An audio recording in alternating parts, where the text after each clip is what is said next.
Центарот за развој на јавниот живот во Тетово спроведе истражување на испитаници од 4 општини во Полошкиот регион. Младите од овие средини беа прашани што им пречи за да имаат подобар живот, да останат тука и тука да ја градат својата иднина. Невложувањето во основната инфраструктура по која непречено би доаѓале во урбаните средини, добивањето на работа по партиска определеност, како и постоење на политизација во локалните структури, откаде младите бараат услуги, се проблемите кои што најмногу им пречат на младите од Полошко, вели Борислав Павловски, извршен директор на Сдружение Центар за развој и напредување на јавниот живот во Тетово. Према минатогодишното истражување кој што го направивме помеѓу младите на 15-30 годишна возраст на мал примерок во општините Тетово, Теарце, Брвеница и Гуновци, младите најповеќе им смеќава, тоест им недостатува културен живот, им недостатува инвестиција во патната инфраструктура, како во самите општини, така и поврзаноста помеѓу самите рурални средини и општини на Тетово. Имаат замерки на недостатокот на читални, на места за каде што ќе можат да ги спроведуваат своите рекреативни активности, малиот број на инфраструктурни проекти кои што би значеле нешто за нив. Исто така имаат замерки во однос на партиската определеност и предност давање на партиската книжка при вработувањето, како и постоењето на големата политизација во самите локални структури, каде што тие некогаш младите би требале или би можеле да се обратат за да исполнат или да остварат некој свој проблем или барање. Поразителен е податокот за оние што би заминале во странство, велат дека половина никош не би се вратиле во Македонија, можеби би инвестирале во куќа или во купување на стан, каде што би пристовиле евентуално ако некогаш имаат намера да се вратат. А многу мал и најпоразителен е податокот дека тие стекнатите пари или средства во странство би ги реинвестирале во Македонија.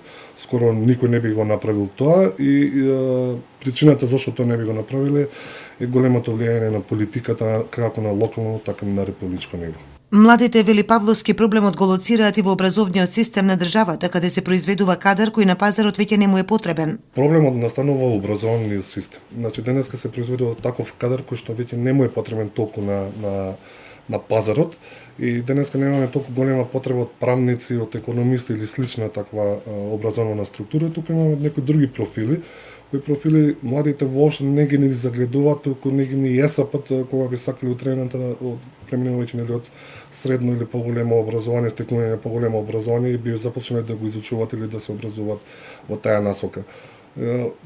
Ги поздравуваат мерките на владата, не веруваат дека ќе им се исполнат можностите, затоа што пак велат дека партиската книжка има голема предност при добивање на тие кредити или па проекти што владата ги прави во однос на младите. Но сепак голема е бројката на млади лица кои заминуваат од Македонија на едниот или другиот начин. Според Зоран Кочовски, генерален менаџер и собственик на Коузон, компанија која веќе 19 години посредува при пракса, времено вработување и постојано вработување на млади лица и студенти во европските, но и во прекуокеанските земји, бројката на млади лица кои сакале да заминат надвор од Македонија започнала да расте од 2002 до 2009 година. Но според него, основна причина за тоа се љубопитноста на младите и себедокажувањето, но во најголема мерка добивањето на бугарски пасош. Ако ме прашувате за добри или лоши времења на имиграција, јас би рекол дека може би периодот помеѓу 2002 и 2009 година беше период кога имаше навистина многу барање. И во тој период се чувствуваше дека луѓето бараат. Сега тоа барање веќе не се чувствува, барем спрема нас, едноставно сите аплицираат за бугарски пасоши. Кочовски главниот проблем за заменување на работа во странство на младите го гледа во лошо поставениот образовен систем и вели: вие кога имате на млада популација, поготово отворањето на факултетите во државата, на повеќе места, локации, државата требаше да им обезбеди на луѓето реална пракса. Да им каже да, одете, видете, затоа што ова што го кажав, љубопитноста ги влечи и нема каде да се вратат назад.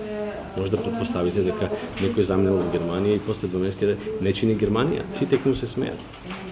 И од немајка да остануваат. Значи тие се 3 сегменти. Прво, ако веќе пласирате, ако веќе заговарате високо образование во Македонија, мора тој кадар да го испочитувате максимално, да му обезбедите некаква пракса и да му обезбедите некаков фидбек.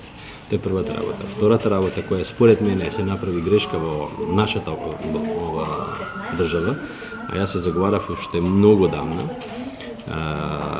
испраќање на работна сила во натура. Такви договори постоеа во времето на Југославија. Зошто младите одат надвор од родната Македонија, а потоа и се трудат трајно да останат таму, сведочи приказната која со нас ја сподели 20-годишниот тетовчанец Ненад А.